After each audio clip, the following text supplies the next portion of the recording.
994, the talk of Central Queensland. Had Brittany Lauga on a little bit earlier, the state member for Keppel, calling through this afternoon. James Ashby, the candidate for Keppel later on in the year in the state election. James, how are you?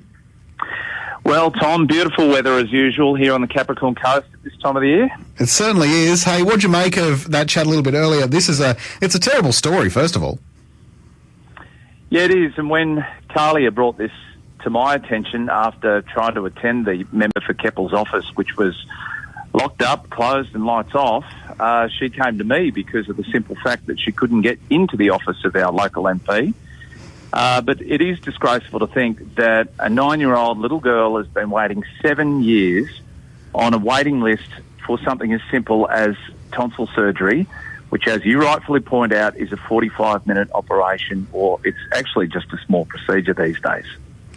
Well, it's not only that, James. The fact that we've got 400 people in Queensland on a waiting list for this surgery that should be pretty minor, really, and the fact that we've got people in Central Queensland here who they should be getting this surgery within 90 days due to the category that they're put in, but it's not even getting close to that.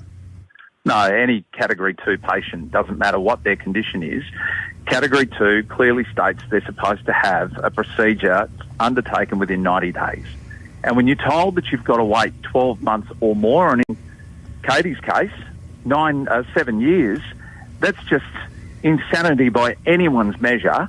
And to think that Labor have been in control of this state for 9 years, and the member for Keppel gives us lip service that, oh, look, it's about population growth. I'm sorry, they know the projected figures that this state was heading for when it comes to population growth, and they still have not been able to make sure that we've got adequate surgeons, doctors and nurses in our area. It's disgraceful. There is no reason why we shouldn't have this specialist care provided here locally. And then you've got her boss, the Minister, Shannon Fenneman, out there parading around a $900 million figure in subsidies to send people to Brisbane and other major surgery centres across the country to get this very procedure done over the last 10 years. It's not good enough. How do we fix the problem, James? Well, incentives need to be discussed. Here we've got a Prime Minister, again Labor, discussing giving tax-free incentives for footballers to go and play in PNG, when in actual fact we should be offering tax incentives for doctors and specialist surgeons to come to rural and regional parts of our country, and that includes Central Queensland. We're not a small area. It's not as though we're talking about the Emerald Hospital.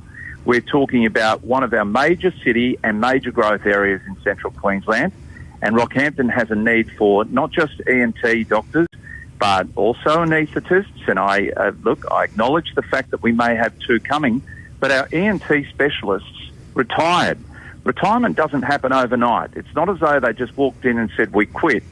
Their retirement has been on the books for some years now, and this state government have done nothing to entice nor recruit new specialists. The same goes for if you have a heart attack and you need stents. You're going to have to go to Brisbane for that, because we don't have the capacity to be able to do it without flying in a specialist to Rockhampton.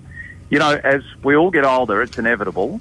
We need to be able to facilitate the doctors' needs, the surgical needs of people who live here, not ship them off down south. It's just not reasonable. People die when they've got to travel long distances.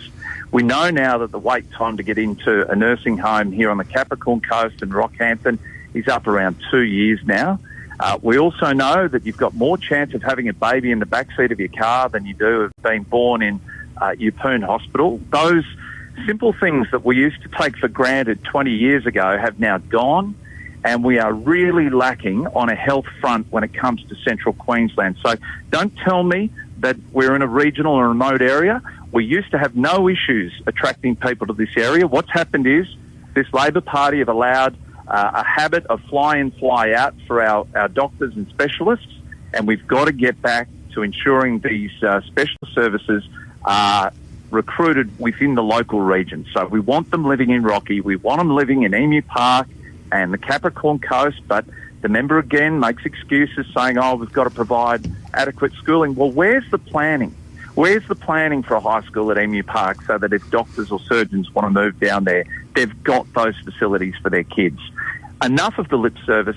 We need change in this area, because quite clearly after 9 years, Labor have not learnt from their lessons.